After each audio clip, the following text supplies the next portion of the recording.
President Mkapa, who is also chairman of the South Center and therefore my boss. If I say something wrong, I might not have a job. Minister Abdallah, Minister of Trade. Our two guests from Finland, Minister Heidi and Minister Alexander.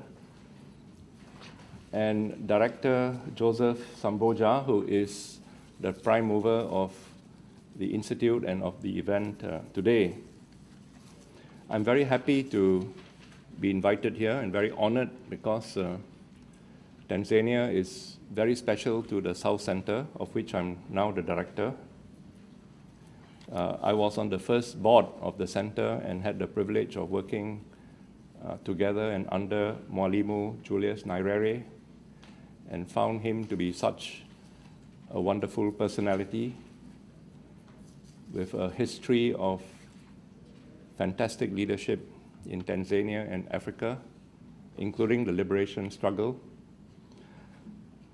but also such a humble person and such a great leader within the organization. And now we're very happy to have Benjamin Mkapa, who is our chairperson. Of course, after Nyerere, we had another 3 chairs, and now it's the turn of Tanzania again. Tanzania being such an important country in Africa and the developing world, punching far above its weight or its population size because of the example of the struggles. And believe me, development is a struggle more than anything else. We have our ups and we have our downs, and we still don't understand fully what development is all about. So this is a good place for the Institute of Africa Leadership to be formed. I understand this institute was also formed out of the cooperation between North and South, particularly the Helsinki process, which I was very much involved in the first phase, and now also in the second phase. And in that first phase, your president was also there as the foreign minister at that time. So together we were part of the southern component of this Helsinki process, which was an initiative of the Finland government to bridge the North-South divide. Finland is very famous for having bridged the East-West divide through what was then known as the Helsinki process, bringing Eastern and Western Europe together. So out of that fame came the feeling that today we have a North-South divide and we have to bridge that divide. And the Finland government invited many of us, including your president, who was at that time the foreign minister, myself representing the Third World Network and NGO, the South Center, and many civil society organizations and so on, to see what we could do together. And one of the concrete outcomes of that Helsinki process was the formation of this institute, which we are celebrating today. That is my take on this event and of the institute. Our honorable guests from Finland and of course Joseph Samboja may have your own take, but I think this was a baby of the Helsinki process, a concrete cooperation between North and South, specifically between Finland and the developing world and Tanzania. The topic today is a very challenging one.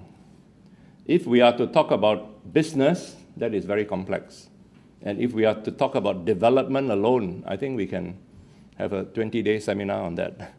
But if you want to talk about the links between the two, that is a very complex and equally and especially complex topic.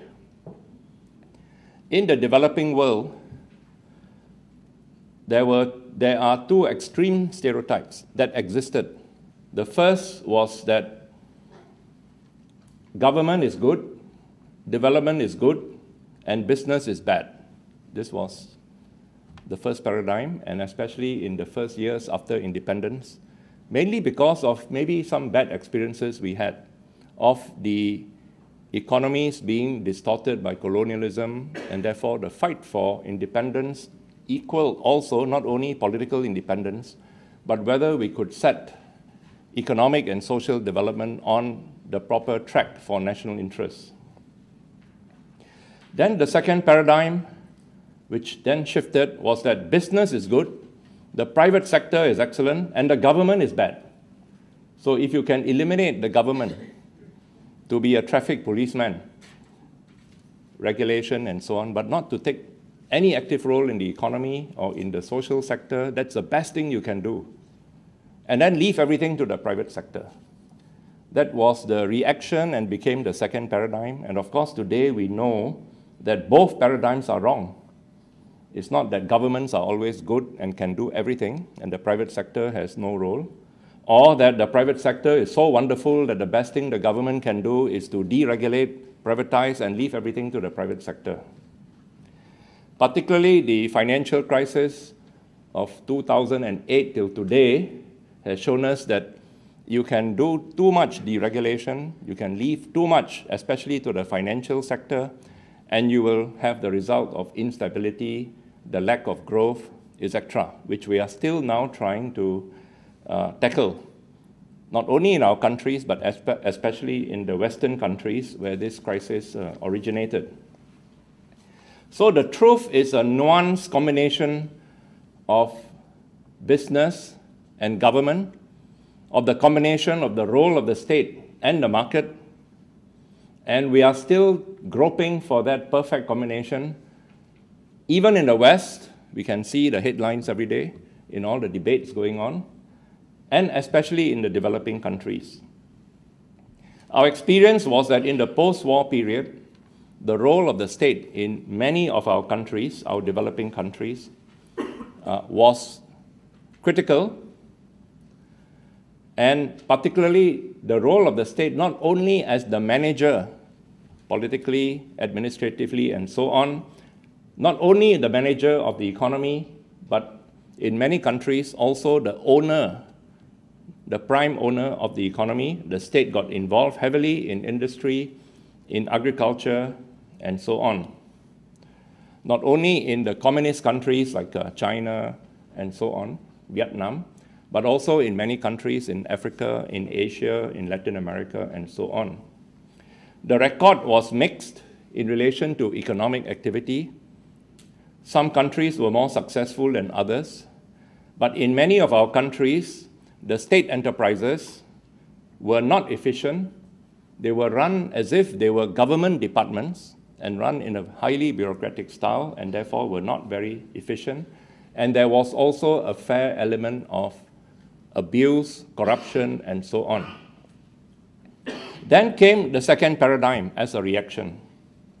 That paradigm, in many countries, was encouraged by the structural adjustment programs linked to loans to prevent debt default. And so there was a very big leverage to implement these kinds of programs. And in those kinds of typical programs, the role of the state was very much diminished. State enterprises were privatized. The developmental role of the state as manager, even of the private sector, was also diminished. The state withdrew also from the social sector and from assisting the private sector. For example, there was a dismantling of marketing boards in the rural areas, withdrawal of agricultural support, like credit to the farmers, and so on. As a result, there was heavy damage to the local private sector, the farmers, and the industrial sector. This is very well documented, how the sudden extreme trade liberalization, for example, in import liberalization, led to the inflow of cheap imports that resulted in many local industries being closed down and many farmers losing their market share. I did a study myself of Ghana, the agricultural sector in Ghana, and documented what really happened from a thriving agricultural sector to one in which the state withdrew not only their subsidies, but also their role in processing of commodities and so on. This also led to the depletion of local social services such as education and health, the rise of poverty, And even the government's role in administration was depleted because of a reduction in budgets and so on. Now, the third phase came when it was realized that structural adjustment had gone too far. So we had a re-emphasis on poverty reduction. We had the poverty reduction papers. There was a huge critique by civil society, but even by governments, of structural adjustment. And came the rise of the paradigm of social safety nets. If the economy shrunk because we had to tackle inflation and budgetary deficits, and this could not be helped, so the theory went, we at least have to help the poor who are suffering from the collateral damage. So it was the safety nets period. Let us give more money to education and health, and we will increase our aid if that aid is channeled to education, health, women's rights, and so on.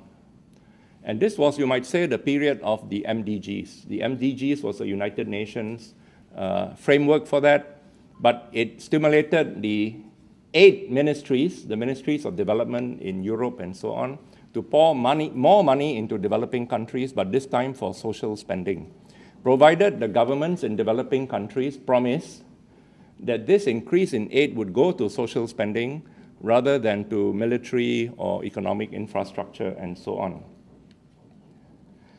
Now, today that has progressed a little bit, more because of the policies of developing countries themselves, from social safety nets to social protection. So the word today is social protection, that is, government recognizes universal health care, universal food systems, and so on. President Lula of Brazil was a pioneer in this, but many countries have now come forward with cash transfers to poor families, particularly in rural areas, so that they can immediately escape from hunger and poverty. And this is now a strengthened social pillar, you might say, in many developing countries. But of course, a stress alone on social sector is limited and cannot be sustained unless you can sustain charity and aid for that reason, in which case the country becomes dependent, or unless we strengthen the economic pillar, which has been neglected. And it was Professor Samboja who taught me this lesson during the Helsinki process, that the MDGs have stressed the social sector, which is fine, but if you do not stress the economic sector, production, income, and generation of jobs, you can't sustain social spending. And today, in fact, this is the big debate now going on in the United Nations in the development agenda post-2015, that we have to revive the economic sector and that the emphasis should be on building the productive capacity of poor countries, generation of jobs and income, high enough economic growth so that that can have a good effect on the social sector, rather than telling all governments you must give food, water, shelter, education to your people, which can also be backed up by human rights, because now we have the right to food and health and water and so on. But without the money, those governments will not be able to sustain. And the money can only come if you have sustained economic growth of the right kind. We don't want the wrong kind of economic growth, where you have the growth of military installations but not low-cost housing, as President Mkapa has stressed just now. So now we have the fourth paradigm that is emerging. And that fourth paradigm, you might say to some extent it emerged in Asia, where I come from, is that we have to take the right attitude, the appropriate attitude towards opening up to the world markets. Opening up to the world markets is a very good thing and can spur development and growth if you do it correctly, and can do bad things if you don't do it correctly. So it has to be properly faced. For example, if a country is too poor, the private sector is too weak, the farmers are not able to withstand competition, and we reduce tariff to zero, then the cheap imported goods are going to come in and damage local industry and local farms, even if the consumer is going to benefit from lower prices. That consumer, having lost his job, will actually not benefit. So it is better that the consumer retains his income and pays a higher price than to lose his job and enjoy lower prices, which he cannot afford as well. So this is a trade-off between employment and income and prices in the market in relation to imports and domestic production.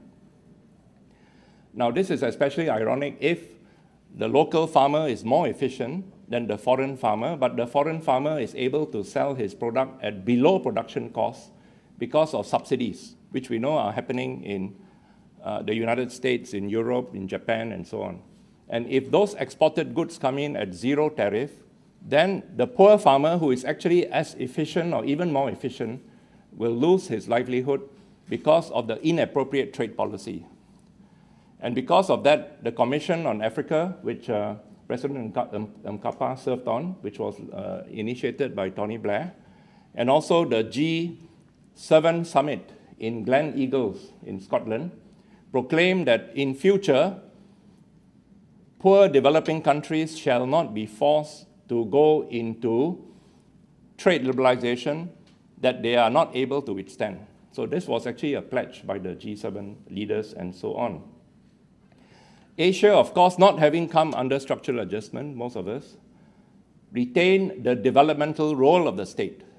The state was very dominant in having development strategies, implementation of plans for industry, for agriculture, for financial services, and so on, with a calibration of promoting the private sector, but also encouraging the private sector through a whole range of policies such as credit,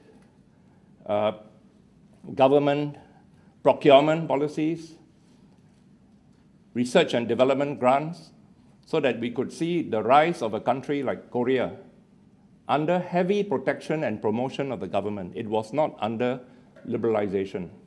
Korea and Japan, for example, were very protective against the entry of foreign investments until their countries became so competitive and could have world-beating brands of motor cars and so on. Then they allowed in the foreign companies.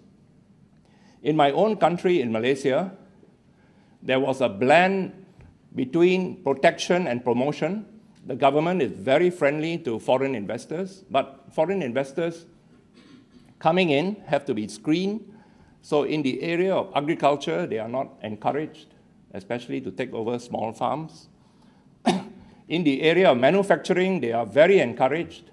But in order to have ethnic balance in the country, they were asked to come in on the basis of joint ventures in which the local population, particularly the ethnic Malay population, would have a share in the companies. And they were asked also to locate in rural areas and to transfer technology. So foreign companies came in with a package of regulations that encourage the benefits to be shared with the local population. Now, did this discourage foreign investors from coming in? It did not, because such policies engendered also political stability. Malaysia learned the lesson that if you do not look at investment ownership shares in the country, and that 15 years after independence, the British still own 80% of the economy. There was political instability that led in the end to government changing its policies, that foreign investors are still welcome, but we have this benefit sharing schemes for the foreign investor and the local population. And because we had political stability, that was the investment climate that encouraged the foreigners to come in, to be partners of the local investors, which in the meanwhile was also thriving. So in the long run, these kinds of benefit sharing between local and foreign, between investor and the local companies and the government, is the foundation for the kind of political stability that in the end will also benefit the foreign investor. Malaysia became the country that had more foreign investment than any other country in the developing world per capita of population. In Asia, they also developed what you call the private partner, public partnership model, where in the past you had inefficient government companies run like government departments, and you had the private sector that was not so regulated. Today, has emerged from Singapore, actually, and from Malaysia, and this is now copied by China, that government enterprises are no longer run like government departments, but are run like commercial companies with their own incorporation as commercial companies and with the ownership still in government hand, but maybe partial ownership, but they are run more efficiently like commercial companies, and they have to compete in the marketplace. So this is a new model that is developing. Sometimes it is called state-encouraged capitalism, where the government at the same time also encourages the local private sector to develop through a combination of policies that I discussed just now. So we can have a coexistence of foreign companies coming in, foreign joint ventures with local companies, local private sector, government enterprises run like private companies, and government totally 100% own activity, for example, in utilities, in power, in water, in electricity, in railways, and so on, as well as in the social sector like schools and universities. So this is an exciting time for development and for development models and the combination of business and government. But we also have challenges, which I don't have time to go into detail, but I'll just list them down. The challenges are that, number one, ignorance of this new ways of thinking. And this is something that the Institute, for example, could do in Africa, to learn many of these lessons. Some of them are very recent. Secondly, some inappropriate policies of structural adjustment continue because even though countries are no longer so dependent on loans from the IMF and World Bank, they continue the same policies because we did not learn the lessons of what could be the alternative. Thirdly, we have new agreements that are coming up that are based on the old policies. For example, the Economic Partnership Agreement between Europe and Africa that is being negotiated, and many other FTAs similarly that are being negotiated in many other parts of the world, actually call for extreme trade liberalization, that is cuts of import duty to zero for 80% of products. So this is even worse than structural adjustment, which did not call for zero tariff cuts, and is opposite to the WTO understanding that in this Doha round period, LDCs do not have to cut their tariffs at all because of the understanding that came up from Gleneagles and so on, that poor countries should not be forced to liberalize before they are able to. And then we have these bilateral investment agreements that many of us sign, developed and developing countries, without really understanding the full implications. Today, many of our countries are being sued under these investment agreements. If you want to alter the contract, or if the government introduces new regulations and policies, and that affects the future profits of these companies, they can sue you in an international court and therefore prevent you from having these kinds of policies, or you have to pay hundreds of millions of dollars or even billions of dollars in order to have new policies. For example, recently in Germany, the German government is phasing out nuclear power, and they are being sued by a foreign company that is being affected to the tune of hundreds of millions or billions of dollars. And there are many, many such examples that are coming up. So there are many opportunities that we can, there are many lessons we can learn, but there are many pitfalls of agreements that we need to look at and reform. The good news is that there is a reawakening at the regional level in Africa. The new head of the Economic Commission of Africa, for example, is now talking about structural transformation rather than structural adjustment. They have come out with a new report on how Africa should industrialize in a very pragmatic way, making use of natural resources and adding value. We have a new African Union leadership at the level of chairperson as well as at the level of the trade commissioner.